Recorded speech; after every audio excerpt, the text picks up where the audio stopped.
I just got back from the store, and I'm going to show you how I'm going to turn all of this into a couple great meals that I can serve throughout the week. Stay tuned.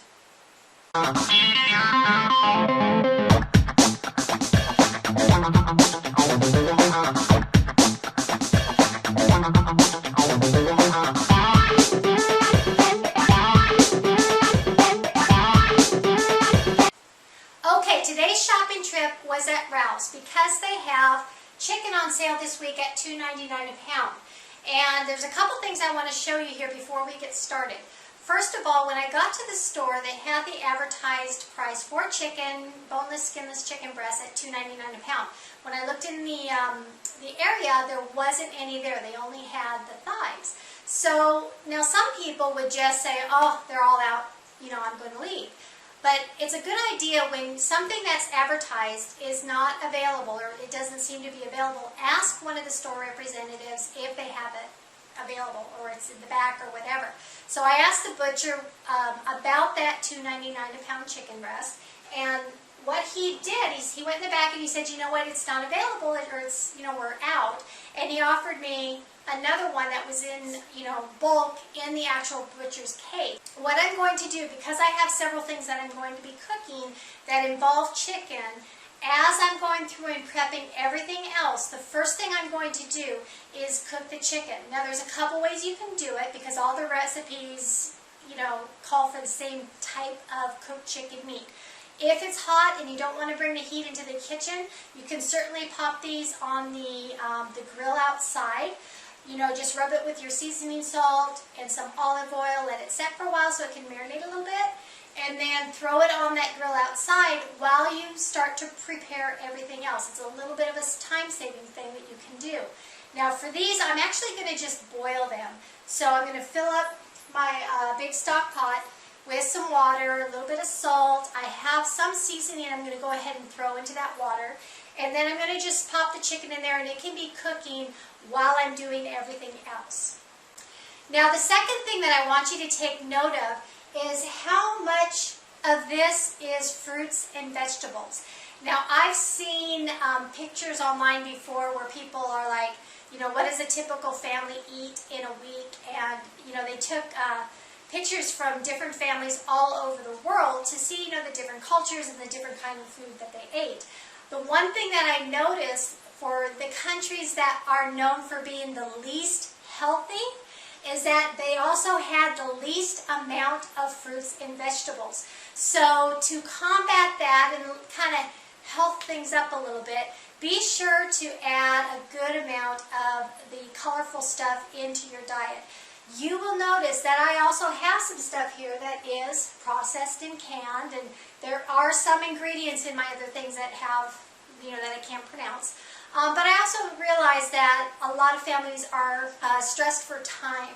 So it's kind of like the lesser of two evils. You can go through the drive-thru, get a quick meal that might not be all that healthy, or you can do a little pre-planning and use some ingredients that are already made for you, the least of the evils, and get something ready at home at the beginning of the week. That way throughout the week, that stuff's already done, and when you come home, the whole idea is you can pop it in the oven. If the kids come home from school before you get home from work, have them pop it in the oven, and you can sit down and have a meal at home, and it's a lot more healthy than running through a drive-thru.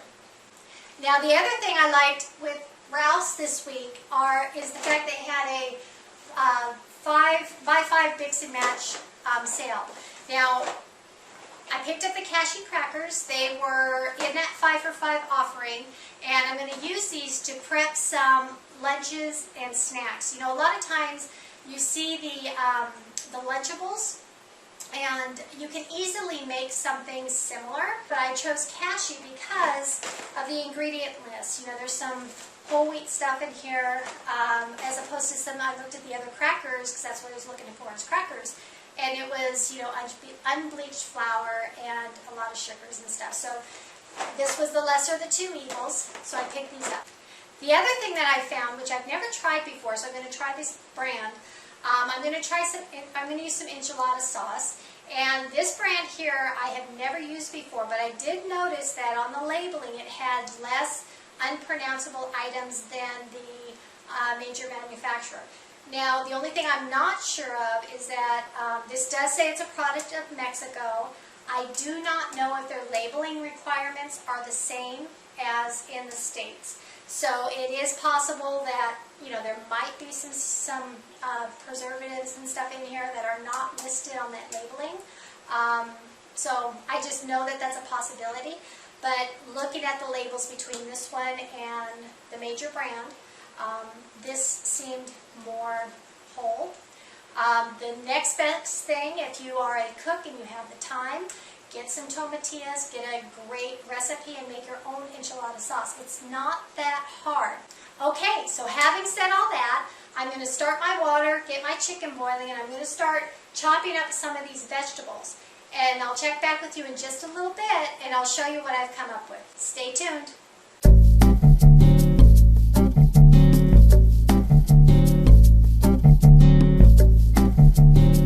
Okay, I'm back. Now it's been about an hour and a half since I turned the camera off, and I've been doing all the prep work for several meals. So let me show you where I am at right now, and then I'll explain the next step to you so that if you're trying to do a similar thing, you know where we're going. Now I have everything covered here.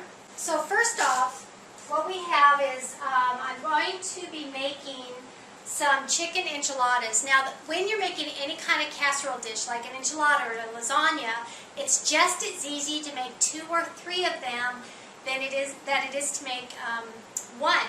So when you're doing a meal like that, if you want to do a little bit of advanced cooking, throw 1 or 2 in the freezer. It's a great idea, and it's really simple. So what I have here, I had about 6 pounds of chicken breast, and here I just boiled these and shredded them. So that was the prep for this. Now here's what I'm going to be doing and making with this. I'm going to be making 2 chicken enchilada dishes, the same one. One I'm going to freeze for later, and one we're going to eat within the next 24 to 48 hours. So that one will go into the refrigerator until I'm ready to pop it into the oven. In addition to that, since I have corn tortillas and avocados and sour cream and all that kind of stuff, I had a packet of fajita mix. So I only put in half of the packet into some of the shredded meat. You can see there's probably about 2 handfuls in here, so about 2 to 3 cups worth. And I put the half packet in with some water. I chopped onions and threw a handful of those in, plus I had a little bit of a bell pepper. So that's going to be some mix. So throughout the week, either this can be a full second dinner for us, or it can be lunches, or you can even freeze this and save it for later. So this can be another meal. So let me show you a third meal that we have with the stuff that was prepped. A chicken salad. Now these, you've probably made chicken salad and it's pretty simple. So I have the chopped lettuce here. And you know how at the stores you can go and they have the pre-packaged salad kits? Those are great, they're convenient, the bags are pretty, la la la la. Now what I have found, this is actually one of the bunches of romaine lettuce. So let me grab it. This package here, it's 3 romaine hearts is how it's packaged. And this that I showed you is 1 romaine heart section chopped up. So if you're looking at the amount of lettuce that is there, for the price you pay for this bag of 3 romaine hearts, you're actually getting the equivalent of about 3 of those individual salad things. So what I'm saying is, rather than have them prep the lettuce for you, it's very easy to take one of these, chop it up, and you're set with a base for the salad. The key here is you don't want to put anything into your lettuce that's really wet. So in this thing, I'm going to add, I chopped up some carrots, I'll throw that in there. I chopped up some celery, I'll throw that in there. That's it for the dry stuff. I did chop the tomatoes, and they are all ready and set to go. However, I'm not going to include them in with this mix because it's going to make the lettuce soggy. So you only want to put things in here that are kind of pretty dry. And then on top of this, I'll take some of the chicken that I made, and I would either take the just the boiled chicken there, or I could add some seasoning to it and put it on there. In fact, The fajita mix I made would be a great addition to that. And, you know, slice up your avocados, or, you know, throw raisins in there, or whatever you love in your salads. You can easily put that in there. Now, here's another tip when it comes to salad, is I'm going to try out this honey mustard dressing. When I make my salads for the family, you know, sometimes you end up, you know, the kids will just, you know, gob salad dressing over it, and you're like, oh my gosh, is there any lettuce in there? And it's kind of hidden under all the dressing. What I do is I will right before serving, don't want to do this like days ahead, because again, back to that moisture thing. But right before serving, I'll take a little bit of this and mix it in with the salad. And I just mix it with my hands. And I might only put like maybe 3 tablespoons into this whole thing. Because what it does is when you can get in there and you actually mix it all up really good with your hands, then you get the flavor of the dressing on every single piece of salad. And what a good idea is to train yourself to do is go ahead and have them taste it that way with the dressing already remixed or mixed into it. And if they decide that they need to add more for their taste, absolutely add more. That's their choice. But it can encourage a smaller amount of dressing to be used, which means a smaller amount of the bad stuff. Now, not everything in dressing is bad. I recently read an article when I was doing some research on carrots, and they were talking about all the vitamins that are very good for you in raw fruits and vegetables. And one thing they said is some of those vitamins are water-soluble vitamins, and some of them are fat-soluble, which means that if it is a fat-soluble vitamin, then if you eat those foods, like carrots and some of the stuff you have in a salad, if you eat it with some sort of a good fat, like an olive oil or something like that, it actually helps your body to absorb more of the nutrients from that food.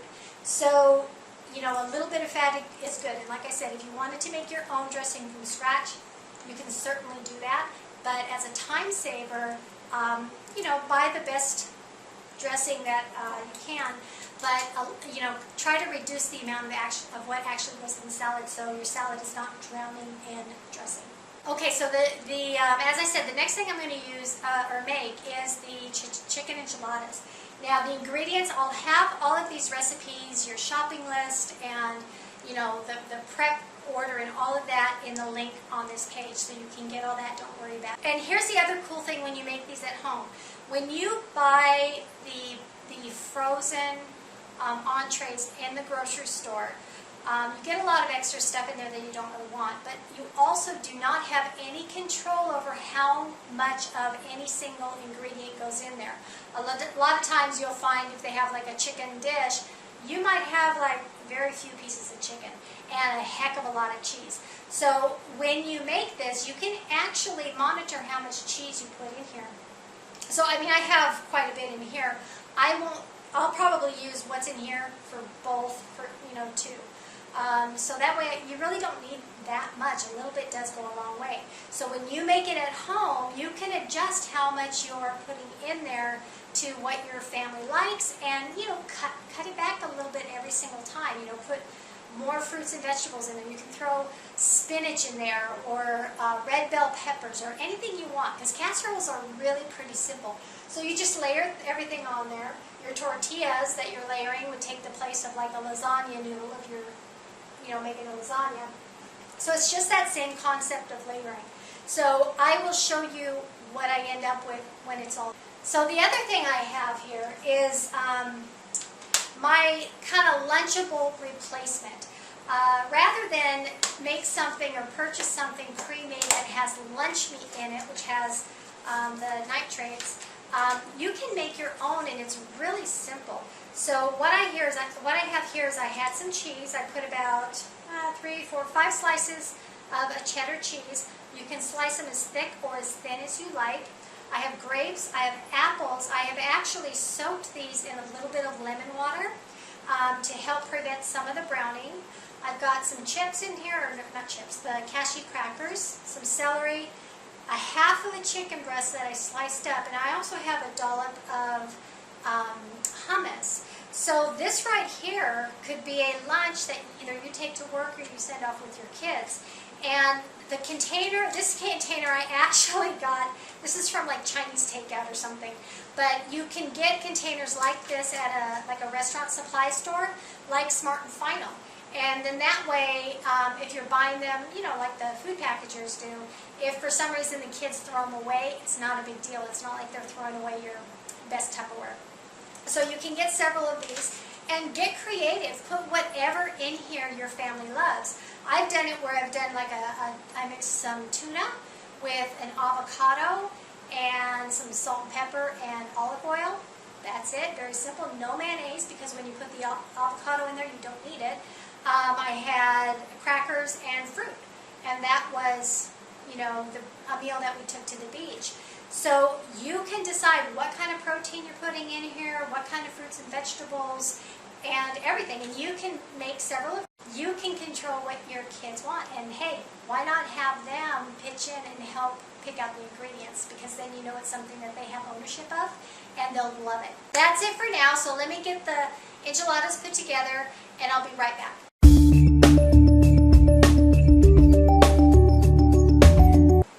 Okay, so that took all of about 15 minutes to put together. So as you can see, it's really not that difficult. So from about the time that I started to now, we're looking at roughly over 2 hours for prep. And I'm going to show you everything that we have, and I'm also going to give you a list of everything that was done, including the shopping list and the recipes. So if you want to duplicate this, add your own stuff in, give me comments if you have additional suggestions, go right ahead. To get that report or the printout of all that information, just click the link that's on this page and give me your name and your email address, and I'll shoot that over to you right away so that you can do stuff like this every week to kind of save time on the front or on the back end by putting a little work on the front end, or is it the other way around? I don't know.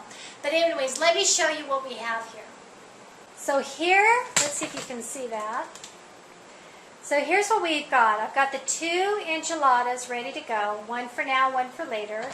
Right here, I have the chicken that we're going to use for the chicken salads. We've also got the chicken right here that's ready for chicken tacos. And as you can see here, we've got the salad mix ready to go. And we also have leftover about 3 cups of onions, chopped onions. Those are already ready. So I've individually packaged them, squeezed out the air. These are going to go in the freezer. So next time I want to cook something, let's say I want to do something with eggs, I've got the onions already chopped and ready to go. So that's it.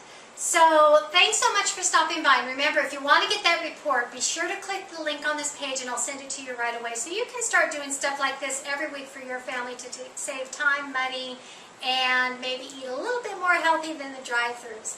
So thank you so much for stopping by, and until next time, stay healthy and live fully.